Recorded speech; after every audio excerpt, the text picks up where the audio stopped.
All right, friends, as you are hearing this, I have a brand new website and a new brand for my business, Elizabeth McCravy. You can actually go see it all right now at elizabethmccravy.com. I'm talking new fonts, colors, patterns, logos, and a new website that I started over completely on from scratch for my old website to match this rebrand. And this is a project that's been in the works, like actually being worked on since October of last year. So basically a year in the works, but even really starting on prior to that. And I've been dreaming of recording an episode like this, announcing that it's done and telling you to go take a peek at the new website for like a whole year. Like I've been dreaming of this moment, like, oh my gosh, at some point I will be done with this and then I'm going to record an episode about it. So anyway, I am so thrilled to be chatting with you today. I'm going to share exactly why I rebranded my business. If you're curious of like, hey, why did you think you need new brand visuals? What was the vision behind it? What's the purpose? I'll share that. I'll share my experience working with a branding agency as a designer myself and why I did that instead of designing the new brand myself. And then design decisions we made for the brand and the why behind those decisions. And I'll also share a little bit about the process, the nitty gritty of working to redesign and reimagine 100 plus pages of my giant website from the ground up and kind of how that process worked and some of my favorite things as well that I'd love for you to check out on the new website that I think you'll really love. So anyway, that's it. I'm so excited. I just want to say, whether you're listening to this live as it's happening, or if you're listening to this years in the future and you randomly press play on this episode, just know there's going to be some tips in here for you as you think about your own brand and website, regardless of when you listen to this or regardless of how familiar you are with my own business. So anyway, let's get to it.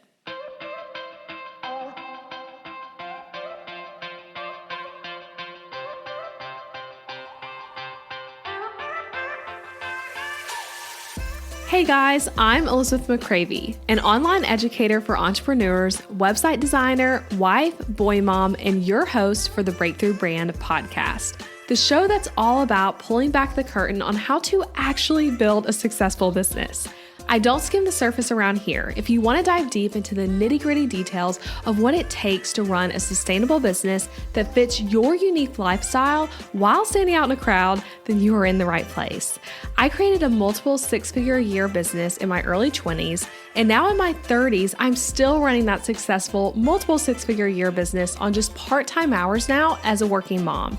I'm here to share everything I've learned and everything I'm still learning because I believe that the keys to building a thriving business should never be a secret. Here you'll find episodes that are actionable, direct, and fun, like friends chatting business over coffee, and a fresh, honest take on the reality of being an entrepreneur. If you're ready to master online marketing, website design, personal branding, mindset, time management as a busy parent, scalable and passive income, and business strategy, then this is the podcast for you. It's time to build your breakthrough brand. Let's do this. Okay, as we talk about this new brand and new website, I want to kind of start with a story of like how this all came to be, how I came to working with a branding agency, how I came to redesigning the whole website from scratch instead of just duplicating it and going in and making changes page by page. Let's talk about it. So first of all, they're like, just why rebrand? So simply put, if you didn't know, I'm a brand and website designer myself, who also now teaches other designers. And I also teach courses. I teach things about business and I sell website templates as well and host this podcast. So I do a number of things at this point. And in the almost 9 years that I've officially had my business, over 9 years that I've been freelancing, a lot has changed in the evolution of what I do and offer. So things need to change, obviously, over time, multiple times perhaps when you've had your business any length of time, but certainly when you're like, been freelancing around 10 years. So things have changed for me. I have changed aesthetics and my offers and things like that over the years, but my Elizabeth McCravy brand actually had not changed, the logos at least, since I updated my business name to Elizabeth McCravy years ago. So a little history lesson. When I started my business, I'll keep this short. I think this will be interesting to some of you as you think about your own business and name changes and rebrands and all the things. So when I started my business around 9 years ago, I was under a brand name. I'll go ahead and tell you what it was actually. I don't normally share this, but it was called Every Whim Creative. That's why I started my business under that name. Didn't even have that in my notes to share because sometimes I don't like talking about some of those super early day things. But yeah, that was my business name when I first started. I want to say I had that brand name a little less than a year, and I had a website I had built for that on WordPress. And then I rebranded. I made a new logo, new branding, a new from scratch WordPress website, and a new name. And that new name was Speak Social Agency. And some of you guys have been there since the Speak Social days. Some of you guys have been there since the Every Whim days. So fun. Thanks for being here so long if that's you. But I had that Speak Social brand, right? And at some point while I had that as my business name, I actually started designing on Showit instead of WordPress. I was still doing branding for other companies, and I was still doing social media marketing and management and things like that. But I redesigned the website on Showit when I started designing for clients on Showit. So I was under Speak Social Agency for a while longer, right? And then in August of 2018, I rebranded again. Y'all, yes, 3 times in about, how many years would that be? Like 2 or 3 years? I mean, not long, okay? Like I did a lot of change in those early years. I think that's something actually, just a little side note, a lot of people miss about business. Early years of business probably will have lots and lots of changes and adjustments, and that's okay and normal. But yes, I changed my business name 3 times in those early years. So I changed it again to Elizabeth McCravy, and my thought there was at the time, and I actually will link in the show notes to the blog post I wrote all those years ago when I rebranded to Elizabeth McCravy, but I was just feeling done with the fictitious name, and I was done with using the word agency because that wasn't accurate to what I was doing or where I decided I wanted my business to head. And I was showing up with the personal brand, and I was like, I just want to do the personal brand thing all the way. Like, people are saying I enjoyed working with Elizabeth, not I enjoyed working with Speak Social Agency. So I wanted to embrace that. And so that was 6 years ago. And in those 6 years, I've been using the same logos that I designed 6 years ago when I changed to being Elizabeth McCravy. And I've been using those same logos, even though I didn't like them anymore. I didn't feel like they represented me well. And all the different brand identities did not feel very cohesive and put together because they were all added at such different times, right? Like, I started off as Elizabeth McCravy Designs, and then it said under it branding and website design. And then, I started the template shop, and then there's Booked Out Designer, and then Podcast Success Blueprint. And then this podcast, came before, after the template shop, and all these different things got added, and the branding had stayed the same. So it got to the point though where I really did not like the logos much so that I avoided using them anywhere on my website and in my marketing. And so you might even be thinking as you're listening to this, like, what even was the old logos? Like, and if you're wondering that, it's probably because I wasn't using them much. And I also, when I completed this rebrand, which we actually finished up the branding part of this project at the end of November last year, I actually spent a few months putting the new logos on the current website before redesigning the whole website. I did everything in stages. So you've already seen the new logos most likely. If you've been on my website or social media or purchased from me in the last 6 to 8 months. So anyway, though, it got to the point, like I said, where I didn't like the logos much. I was avoiding using them. And so in 2022, though, I set off with the goal to do a rebrand myself. I was like, this needs to be a priority for this year, and putting this on my 2022 to-do list. New logos, fonts, colors, website, everything. It was going to be my big thing for that year. And at the time, I didn't even consider hiring anyone else to do this because I'm a designer myself. I was doing this for clients, and I had the thought, I should do this because I can do this and have done this for other people. It's a skill I have. It is my brand, my business. I need to be the one taking creative control here. And with this rebrand attempt, I actually got as far, and I was actually looking in my Google Drive folder at all the brand identity stuff from that little rebrand attempt, but I got as far as new fonts and new colors that I really did love, honestly. I implemented them on the website while keeping the old logo some places that did not match the new fonts and colors, but I loved the fonts and colors, and I felt like those suited the brand well. And, from 2022 until now, I feel like it suited the website well. I did website updates to go with some of that, but I never did new logos, just the new fonts and colors. And I did do some brand strategy for sure during that time of, thinking through beyond just the visuals, but like, what is the purpose of these visuals, right? Like, really being strategic with your brand. But it was all done solo. It was no one to bounce ideas off of. It was just me and me, which was somewhat effective, right? But it's not as effective as it could be, and not as effective as it certainly was when I ended up hiring and doing this for real. So I did that in early 2022. And then I kept telling myself, all right, at some point I'm going to make all new logos and I'm going to just really go all out on like what this brand looks like. But it always fell to the back burner for me behind other projects. And I felt like I was struggling to get out of my own head, out of my own way. And it's really hard designing for yourself as a designer. So basically, since January 2022, I've been using that old rebranded vibe that I created while trying not to use any old logos, and it worked fine. I want to emphasize that my business has grown and done really well in those years, even with a super makeshift brand situation. So just know, as a business owner, you might have some people tell you that like you can't be successful with that being the case, and I would disagree. But I do think that this new cohesive identity and this new website is going to really propel my business forward, and I'm super excited about that. But that whole time, though, completing the rebrand has been on my to-do list. I just kept not getting it done and getting stuck. And it's hard too because I have a lot of sub brands, right? So there's Book.Designer, the template shop, this podcast, the main brand, plus now Podcast Success Blueprint. So it's a lot of brands to navigate. They're all different and unique. So figuring that out was tough too. So I had that partial rebrand implemented, never finished it. And in reality, I think like looking back, like the reason I just couldn't finish it is because I needed someone else's perspective as a designer myself. I kept getting in my own way, especially as a personal brand, and I couldn't make decisions. So fast forward though, sitting on that as a to-do list item for, a year-ish.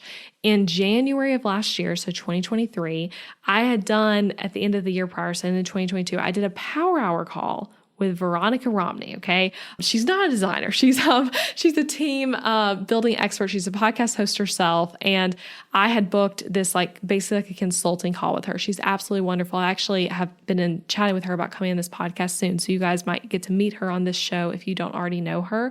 But this was like an expensive consulting call. I don't even think she offers like this level of help anymore, but I got so much value from it. Did that in December with her. And a big thing that came out of the call, because her thing is team building and like business systems and management, but specifically like hiring, being in your zone of genius and things like that. The big thing that came out of the call though, is that I was holding onto things in my business that I needed to delegate. And I was just kind of like just having my hand in too many things really. So she really helped me see ways that I could focus more on my genius, on the things only I can do for the business, like this podcast, for example, and see how to like leverage those things. So after that call though, I don't even think this was something we talked about, but it like came out of it that this rebrand had been on my to-do list forever, but I had new ideas and directions, and I decided like enough is enough. I need to step into my CEO role more in my business.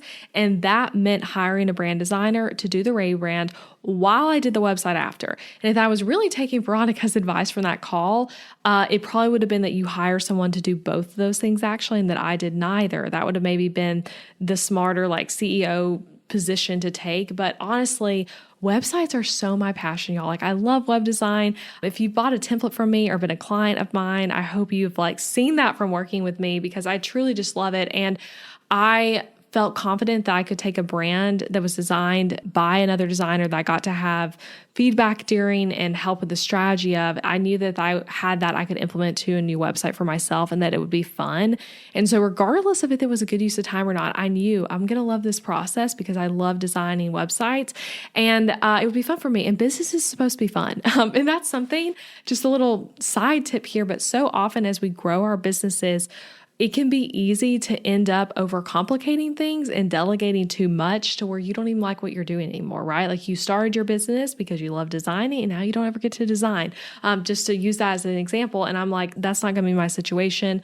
I love designing. I love designing websites for myself even. And so I'm like, I'm going to play a very key part in the website process, but I'm going to delegate out the brand process. And that was like such a perfect fit for me. And I know for fellow designers listening, that might not be what makes the most sense for you. But for me and my business, that was what I was like, that's it. That's what I want to do. So I had some doubts though, and imposter syndrome at first about the idea of hiring a designer and the idea of telling you about it on this podcast, even as a designer myself. I just want to be completely honest about that. If you're like, how did you feel asking another designer to do your branding? I felt a little bit like, wait, am I actually like not good at any of this? And that's why I'm having to get help. Like I had those kind of thoughts at first because it felt like if I can do this, if this is something I've done before, I should do it. But again, I realized that's not how I should run my business. And that mindset was not how I was running my business in other areas that I was seeing success. Like for example, I don't do my own customer support for my template shop, and I haven't for years. I don't write blog posts that go with these episodes. My podcast manager writes the blog posts. I don't create every single Canva graphic that comes out of my business, even though I'm a designer. So there's a lot of things I don't do that I could do, or maybe that I did do at one point. So I was like, I got to let go of the weird doubts and imposter syndrome that this concept was making me feel and just move forward with it. And I actually had a funny conversation when I hired this design agent I'm about to talk about, but we hadn't started the project yet. And I was on a trip with Showit, and I was talking to one of Showit's team members, Chris. And I told him, he was like, what's in your business? And I told him I'm working on a rebrand. I actually hired a branding agency, and it feels really weird. I feel really vulnerable that like I'm not doing it myself, and I have all these emotions about it, but I'm excited. It was funny because his response was like, man, yeah, you shouldn't be doing that yourself. And he even told me a story that Showit had recently-ish undergone a rebrand as well. And even though they have a team full of very talented designers that work at Showit who helped on some of it, right? They hired an outside company to deal with the rebrand because they are all too close to it. They wanted that outside perspective. They wanted someone that was just focusing on them and giving them that client experience. He's like, you need that too. And I'm like, yes, clicks. That's it. That's such a huge part of it. So anyway, that was a little like encouragement to me when he said that. And I've had plenty of other people give me that same encouragement. So if you're in that boat too, don't feel imposter syndrome when you hire things out in your business that you could do yourself or have done yourself for clients. So anyway, I ended up applying to be a client of another designer who I admired, and I knew she was familiar with my brand. She had listened to my podcast before, and we had been online acquaintances and friends for some time, but I knew she wasn't overly involved in my brand and business, which is something I wanted actually, like some familiarity, but not too much familiarity with my business.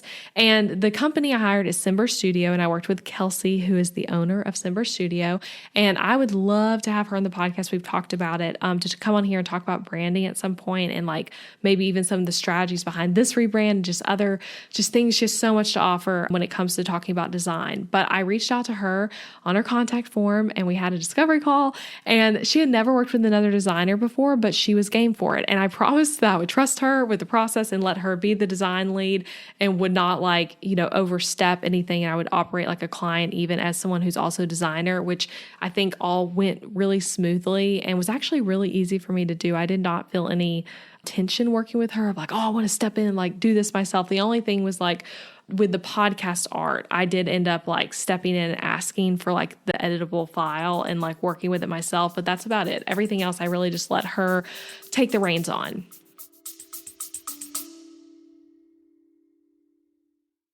Interrupting this episode with a suggestion for the small business owners listening. Ever wonder what you should do for healthcare when you and your spouse are both self-employed, so there's no work-provided health insurance to participate in? Well, when my husband Adam joined me in the entrepreneurial job space over 4 years ago, we joined Christian Healthcare Ministries instead of getting traditional health insurance. And it was the best decision for us, especially in these years of growing and raising a family while also running multiple businesses. CHM is a health cost-sharing ministry and is a faith-based alternative to health insurance. We did tons of research before choosing CHM, and if you know me and Adam, you know we are all about doing the math when making big or small financial decisions. And even though it's not insurance, CHM shares 100% of eligible medical bills, which is more than the typical 70 or 80% of medical bills paid for by insurance companies. All sharing is determined by the CHM guidelines, which you can check out before and after joining. And for the mamas and mamas to be listening, you truly cannot find a better healthcare option for maternity care. I had a vaginal delivery and a C-section and birth center care and hospital care between my 2 pregnancies and births, and it was all 100% shared for. And outside of birth, we've had our share of emergency room visits and procedures as a family, and those costs were all shared by members at Christian Healthcare Ministries, leaving us only paying our monthly contribution. CHM is less expensive month to month than insurance, and because there's no network, you can choose your care with whichever providers best fit your family. I seriously just cannot recommend Christian Healthcare Ministries enough. You've got to check them out. Go to elizabethmccravy.com/CHM for more information. Also putting that link in the show notes, elizabethmccravy.com/CHM. Now back to the episode. So anyway, I booked her though. That was April 2023. We started the project in October 2023. And guys, it was exactly what I needed. Truly, that project was exactly what I needed to create a powerful brand for this business and powerful sub-brands and a vibe that's going to be built to last, and then a strong foundation for a website that I was going to build myself. So that's the story of how the rebrand came to be and the why behind it. And we finished up that rebrand project in December of last year. So basically October through December was kind of when we were working on it.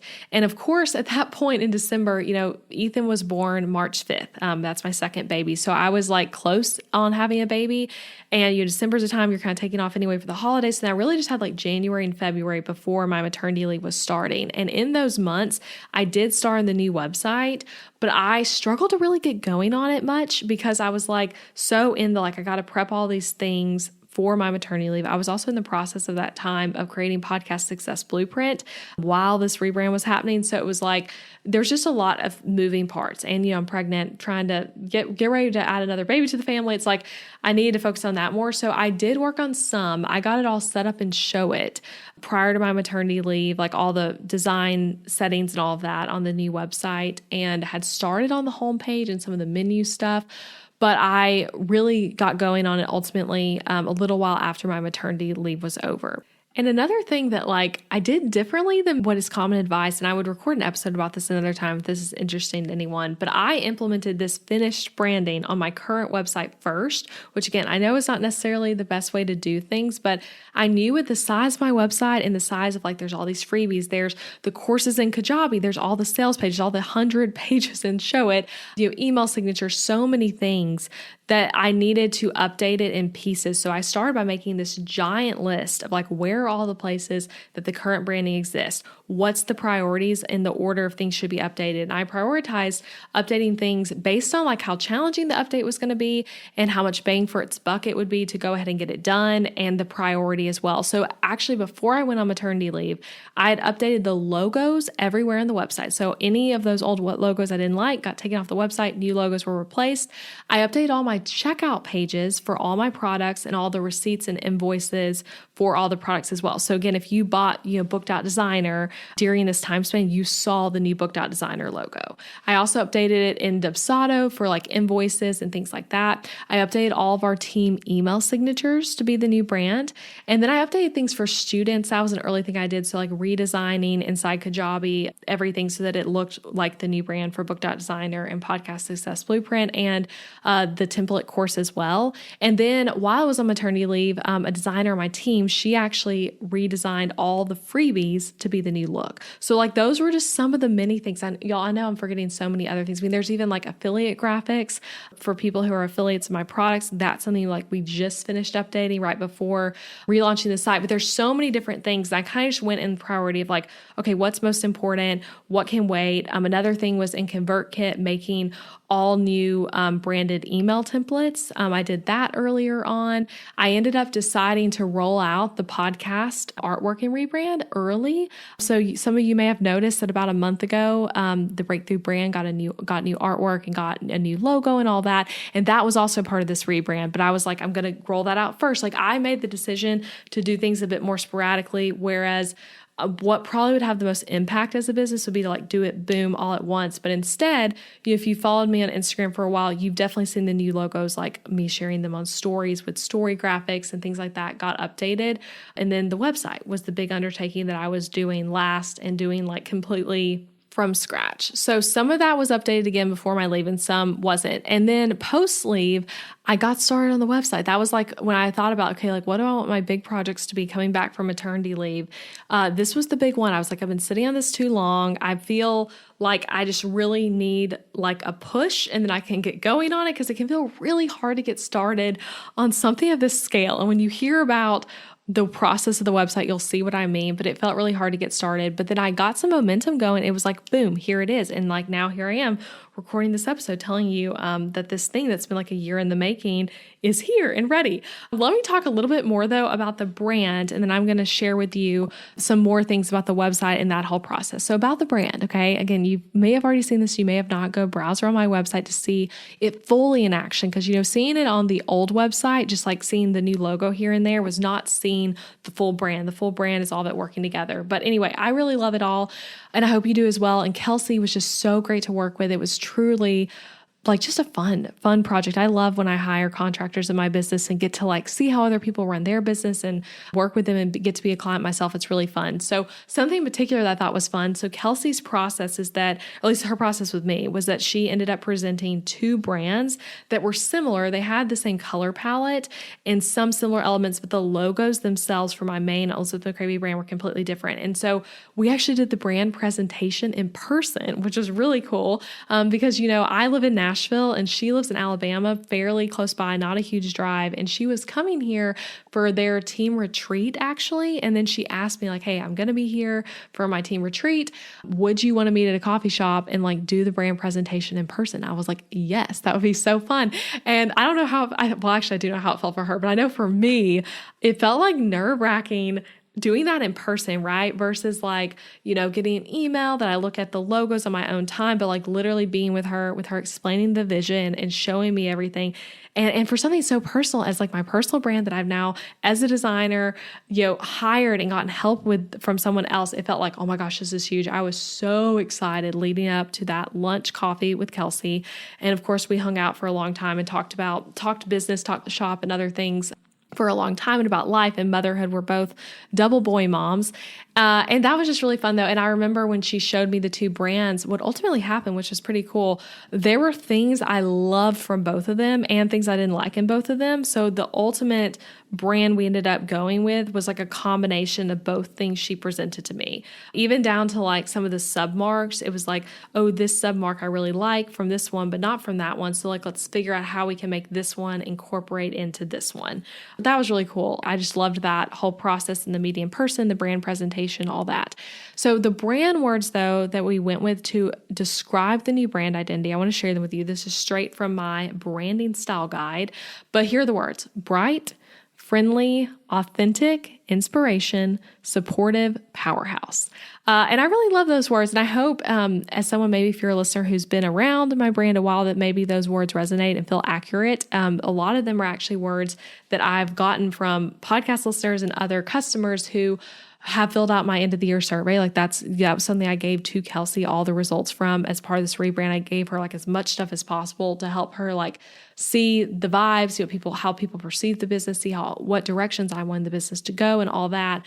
But those are kind of the words we came up with. And early on in the process, actually, I had a moment where I wasn't sure if I wanted to continue to embrace color in my brand, which feels like gas to me because my brand has literally from day one, 9 years ago, used color from like pinks to bright yellows and blues and purples. Like I have been a color gal. I have not been into the whole black and white aesthetic. Not that I don't think that works great for some people. I absolutely think it does, but I've just always loved bright and vibrant colors, even down to like if you've ever seen photos of like my office at my house, it's like I love the bright vibe. But I started to question that early on in the process. And I told Kelsey that I'm like, hey, I'm wanting to grow up and mature the brand while keeping it fun. I also had a desire kind of early on in the process to make things feel a bit more gender neutral, especially on the template shop side. But I was like, do I ditch the bright colors in order to do that? And what I quickly realized, actually with Kelsey's help, was like, nope. This is something that is my style and really hard for me to stray away from, even when trying to. Like even when I was like, oh, maybe we should like use less color, like all the inspiration I was pinning to our shared Pinterest board was like the opposite of what I was verbally saying. So it's like, this is the vibe I like for a reason. And again, I think for different people's businesses, different things work. And I have templates that are not this style. And you have to go with what makes sense for your own business. I think that's like such a huge thing to remember as you hear me say that's not what's right for me is not what's right for everyone. And knowing what makes sense for your brand is really smart. But basically, though, we ended up realizing there's a way to stay bright, but mature the brand, and then also cohesion between the sub-marks and giving each of the different sub-brands, like the courses and podcasts, their own color palette as well. So that was really fun. So for colors though, you'll see some shades of pink, some yellows, a poppy reddish pink that was actually similar to what I had done in that little brief halfway rebrand. There's a purple color and shades like that. And the yellow and poppy color are almost the same as what I've been using from that like halfway rebrand. But a lot of the other colors are new. And I really love the colors. And during pregnancy with Ethan, again, when we were working on this rebrand, I had this pinkish purple sweater that you can actually see as you're listening to this if you just look at the podcast art. I'm wearing that sweater. But I was obsessed with that sweater. And that ended up like literally I sent her like the listing on the website I got it from of like, here's this color. And that ended up becoming a part of the brand color. And then we also got a bright green color that's actually similar to my power sheets for this year that ended up being used as a color. So anyway, I really love the colors. Go to my website to see them all played out. You also might be seeing the colors used more on social media, and it might feel subtle to you, like I said, because I've rolled things out slowly. So some of this you've already seen to some extent because I have been using stuff on social media last year and in freebies and all of that. So my favorite parts though, real quick, of my new branding would definitely be the colors, having a cohesive brand look, and then also having though, even with the cohesion, like really unique sub brands for the courses and the podcast and my template shop. And then I really love all the patterns and icons and things like that that I have to work with now. So that's all, again, things you'll see on the new website. So speaking of though, let's talk about the new website. So I have been on Showit for many, many years now, and I had not created, though, a new website for myself. I've made plenty of templates and plenty of client websites, but I hadn't made a new website for myself since 2018 when I had switched to the Elizabeth McCravy brand from Speak Social. So all the changes and added pages over all those years, again, that was 2018, have been within this one website, which led me, as you can imagine, to having a giant, somewhat unmanageable website with over 100 pages, some of them not using the design settings in Showit, which made things hard to update. It was somewhat organized, about as organized as you could with as many pages added over so much time, but it was not very organized since it had been created so long ago. And so a thing for me with this redesign was that I was not going to duplicate the old site and Showit and then edit it to the new thing page by page. So that's just to kind of like, I was going to start over. So just to kind of explain what I mean by that, if you're not super familiar with Showit, what you could do is take this old website, right, from 2018 that I had been using up until then. I can literally go in Showit and say duplicate website, and then I could change out the fonts and colors and do that in the global font and color setting, and then just apply it all to the whole website, all 100 something pages, and then go in individually and like clean up anything that needs to be cleaned up. That's one way you can do it. And I decided I do not want to do it that way. I'm going to start completely over. And I really just felt like I needed a fresh start with this website to totally, I keep using the word reimagine as I thought about this process, because that's what it was for me. I was reimagining each page. And in order to do that, I needed to start from a blank website. So literally the day I decided to start on this again, which was at some point last year in November or December last year, but I started to Showit with a 100% blank website. Like started with Showit's blank template, truly just a white page in Showit, and worked from there, which if that sounds daunting to you, especially for you designers listening when you think about designing for yourself, it was daunting. It felt so daunting. And I've actually learned just so much from that design process. I plan to create more content around that.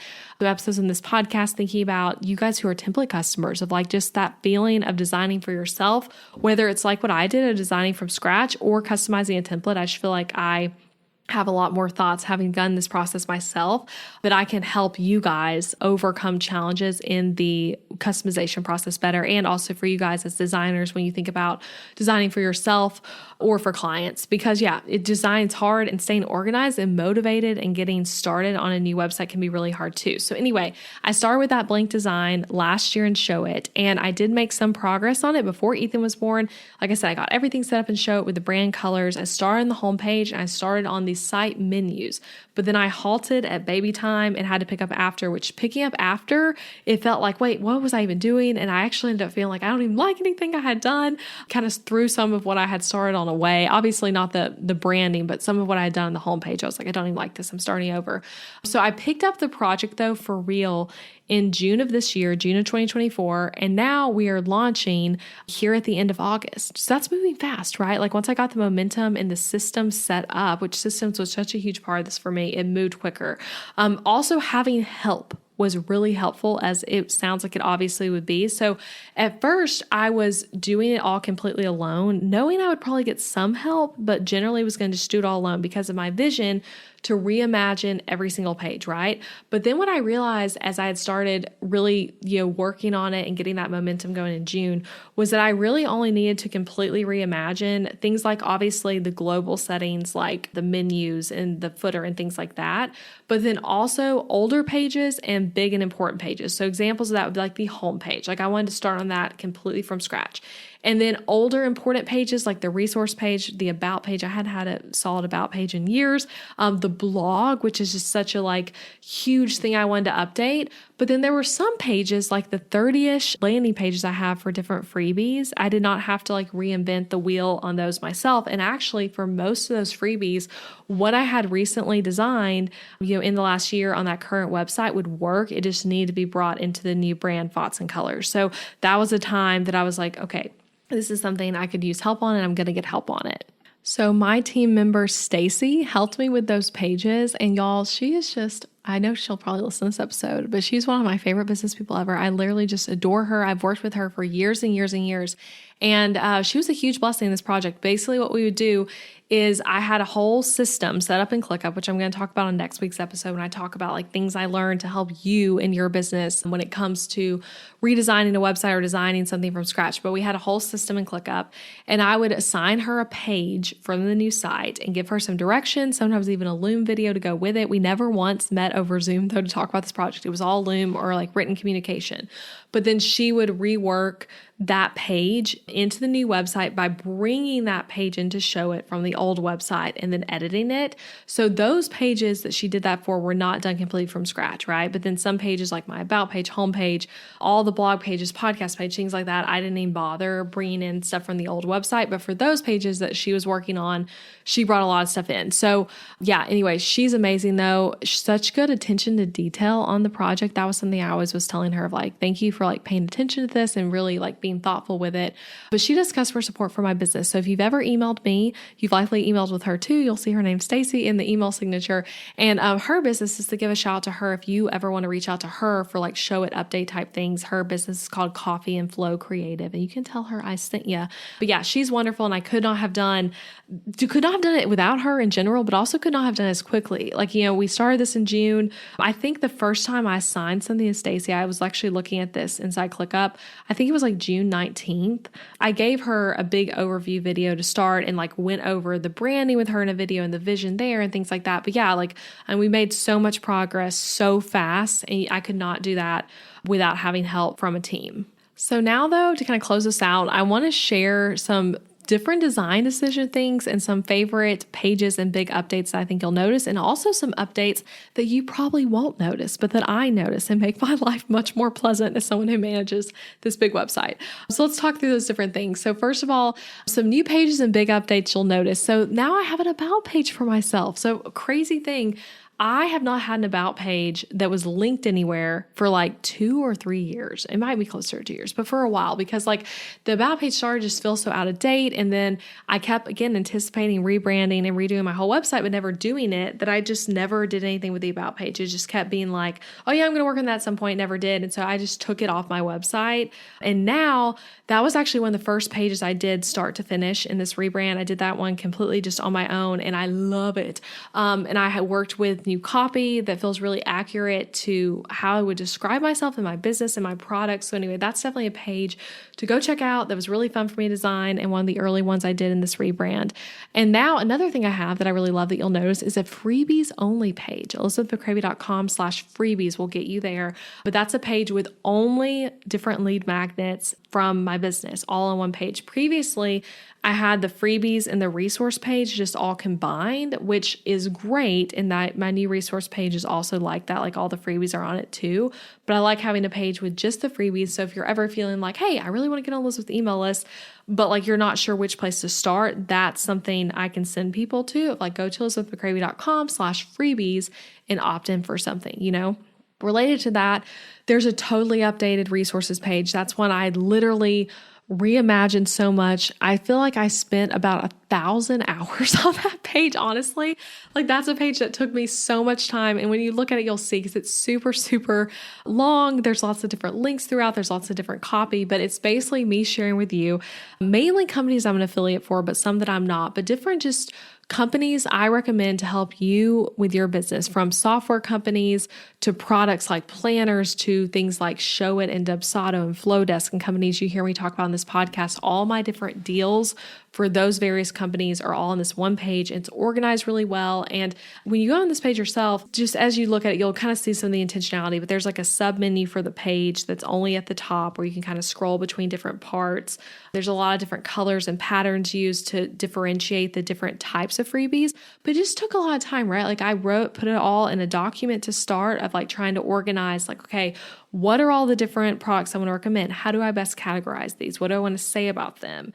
Do I want to put my own products on this page? Do I want to put freebies on this page? Is it only affiliates? Like, how do I want to do this? And so a lot of thought and intentionality went to that page. Another thing I spent a lot of time on that I'm really excited about and proud of is the new blog. So that blog design that I'd been using previously as the same design as I had for my blog before I had this podcast, y'all. Isn't that crazy? I'm, 280 something episodes in at this point, and I had the same blog as someone who did not have a podcast yet. And again, I had done minor updates over time, but the blog was not functional for the amount of content. There's over 400 blog posts on my blog. And the blog previously was fine. I think the design was good, etc. It was fine, but it was not really encouraging people to navigate the blog, to really explore content and all of that. So I did a lot of changes there that I'll talk about more in a moment. And then there's logos for all my products and the podcast that now all feel cohesive and have their own brand with them. Another thing I really love is I changed the way my site menus all are. So there's a top line, inline menu, and there's also a hamburger menu that drops out at the top. And then I put a lot of thought into my footer navigation and footer menu. So now in my footer, there's like full on navigation for the whole website down there too. Just things I was trying to do to make it more user friendly, being such a large website. And again, just as you look at it, just know, like if you're a designer or if you're not a designer, but me talking as a designer, like so much thought went into like every maybe even seemingly minor decision. So I could do like a whole breakdown of like design decisions for like every part of the website, which I don't think would interest y'all. Maybe it would, but let me know if that's something that interests you. But I want to, for this episode, just talk a little bit about design decisions on the blog pages particularly, because that was something that I feel like I spent a lot of time on before I ever went into Showit, of just mapping out like, what do I want this to look like? And I followed a similar process for the blog pages as I ultimately did for other pages. But to kind of tell you what that was like. So for all the blog pages, I had a process where I mapped out, actually in ClickUp documents, all the possible things that could go on those pages. So I kind of mapped out, okay, we have the blog homepage, we have single post, which is like, the template design I was making for each individual blog post. We have the category page and search and 404. Those were kind of the ones I was looking into, like, okay, what do I want to go on those? And so I mapped out like between all of those pages, here's all the things I could put. What should go where? Then what should go where and what order, what was most essential for my type of business, what makes sense on this page versus that page. So like, for example, on all the single posts, you will see on my website, I have a bio at the end of them that tells a little bit about me. But that bio is not on the blog homepage. The blog homepage is much more focused on getting you to click and read a blog post. There also is multiple promotions throughout the blog design to go listen to this podcast and download episodes directly, because I'm trying to take users from reading the blog, where they may have come to that from Google or something, to actually listening to and subscribing to this podcast. So there's just a lot of like things like that. Another thing, I don't have a sidebar on my blog anymore, not on the blog homepage, not on single post, not on 404, nowhere. I actually ended up deciding that was a decision that took me a little bit of time, but for how much content that I'm typically putting in a single post, I didn't want a sidebar. I just wanted to go full screen. And then also for like looking through, like for people to pick which blog posts you want to read, I was like, I don't want the sidebar as a distraction. I just want to like really go big with my content, show it in, rows with 3 posts side by side, so people can navigate and easily pick what they want to read next. And then something else random that you would not know I did, but you would notice it if you really play around the website. But I redid all my categories for the 400 plus blog posts to make things more organized. So that was like hours for me in WordPress last week, actually. And for this new website, I have a big emphasis on search. You'll kind of feel that as you explore the blog and the homepage and podcast page and things like that. But there's a big emphasis on like, use this search bar and type something. Look at this category and read stuff. Because again, I just have so much content, and as someone who's, I've been making content in this podcast for over 5 years now, and I want even stuff from 2019, old content, even stuff from back when I was blogging before I had a podcast. I want that all to be things that are easily found. So anyway, I love all the blog search bar in different areas of the site where it's encouraging you to search, but I redid my categories and kind of remapped them to accommodate all the content better and organize it all better. And I added some categories where I've had content for those categories for a while, but they were not set up as categories. Something else I love, if you go on the desktop version of the site, I really love the blog search bar. Okay, so if you click that you want to search something at the top, I really just love the way that breaks down. I think it's cool. So go look at that. That was really fun for me to create and show it. So some updates though that I did that no one will really notice. But like I said, these are updates that relate to how I'll be managing the site now on the back end. So now on the website, I'm using canvas sets, which yay, I'm so excited for that. So I never implemented that on the old website, even though I did in all my templates. When Show It rolled it out, I immediately was like, we got to update all the templates to use this new feature. But my old website felt too massive and unorganized, honestly, to really utilize the site canvas set stuff, which is such a helpful thing in Show It. So as I was building out this website, I was like, I'm going to use this up, use it well, and use it intentionally. So I actually have 8 different canvas sets that can play out between, I want to say the site's probably 120-ish pages, maybe less than that. I know it's over 100, but somewhere between 100 and 120. But there's 8 different canvas sets that apply to those different pages. So just to kind of tell you some, there's the main site ones, there's blog templates, there's template shop pages, course sales pages, and I have different stuff set up there, different canvas sets, so that if I'm running a sale or something like that that relates to the specific thing, I can just update stuff on those particular pages, which I'm really excited about.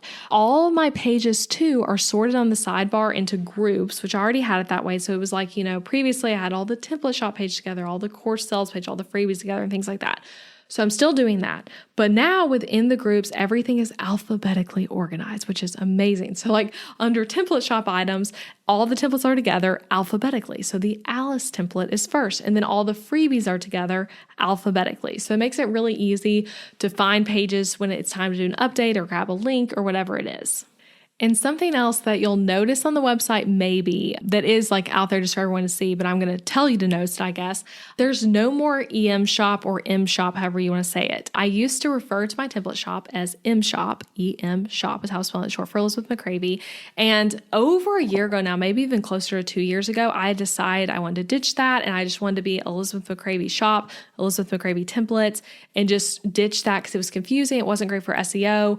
I didn't like it. It sounds like you're saying M shop. It wasn't working great. So I made sure that everywhere in the website that's removed, because the truth is when you have so many pages, there were plenty of pages that were still using that language, even though I had quit generally using it. It's just stuff slips through the cracks. So that's all completely changed up. And now lastly, to close us, thank you guys for listening so far to the end. This is such a long episode. I'm glad I split this into 2 episodes because next week I'm going to keep talking about rebrand things, specifically things you can apply to your own business about doing your website rebrand. But these are some things that are my favorite things in the new website that are worth checking out. So like I said, the resources page, elizabethmccravy.com/tools will get you there. The about page, go read that. And maybe you've been listening to this podcast a while, or you're new here and you're like, wait, what does Elizabeth do? Who is she? What's her story? Go read that page. It'll give you all the information you need. Some other things that are just really fun for me. There's different parts of the website throughout that have flashing text, moving icons for subtle animation, canvases that overlay other canvases and things like that, patterns in the background, things like that were just really fun for me to work with to add some creativity and some movement and make the website more dynamic in general. So you'll kind of see those things throughout. I also really love my 404 page. So random, but I've always had so much fun fun designing 404 pages. And this 404 page in particular was one I did really early on in the redesign, and it's really fun. So you can see that if you try to go to a page that doesn't exist, you'll get to see that page. And then another thing I really love is just that dropout hamburger menu, and then also a drop down menu on the ways to work with me. Again, a lot of design decisions made there and a lot of intentionality put into like me figuring out, okay, like how do I make my website easier to navigate, more strategic, all those kinds of things. And again, this was just such a fun project for me because this is the kind of thing I'm thinking about all the time when I'm making a website template, right? For you guys to purchase. And now I got to like apply all that work I've done all these years on templates and apply it all back into my own business and my own website. So that was really fun and special. So anyway, that's it, friends. Thanks for listening all the way to the end. And you can go to ElizabethMcCravy.com, linked in the show notes to see all the updates. And I would love to hear what you think of everything. Shoot me an email, send me an Instagram DM, or I'll be posting some content on Instagram showing even more behind the scenes of the redesign and the process and all of that over on Instagram. So go comment on those posts and let me know what you think. And you can also just in general see more behind the scenes of this process there with some visuals and stuff that I couldn't include in the podcast. So that's ElizabethMcCravy.com and at Elizabeth McCravy on Instagram. Thank you guys so much. And I'll be back next week to keep talking to you about the new website and then more interviews after that to come on the podcast. Thanks, friends. Hey, thank you for listening to the podcast all the way to the end. I appreciate you being here. And if you enjoyed this episode, then I want to invite you to check out my website template shop too. Over on ElizabethMcCravy.com, you'll find Show It website templates that are easy to use, strategically designed, and created to help you make more money from your website. Maybe your current website is really boring, maybe it's a challenge to update, and maybe it's even the thing you feel like is holding your business back. Your website needs to be strategically and intentionally designed in order for it to convert your viewers into raving customers, and that's exactly what my templates do. These templates are designed to be SEO friendly on the back end, not just pretty, and also strategic with all the strategies I teach on the show, and they are easy for you to set up all by yourself. So shop them at ElizabethMcCravy.com/shop and come join thousands of happy customers using these templates. And as an added perk, you can use the code BBPodcast at checkout to get 10% off your template as a thank you for being part of the podcast fam. Again, that's BB Podcast for 10% off any template over on ElizabethMcCravy.com. Also, if you loved this episode, leaving a rating and review for the show on wherever you're listening or sharing it with a friend is a great way to support this podcast. Thank you again for listening, and I'll be back next week with a new episode.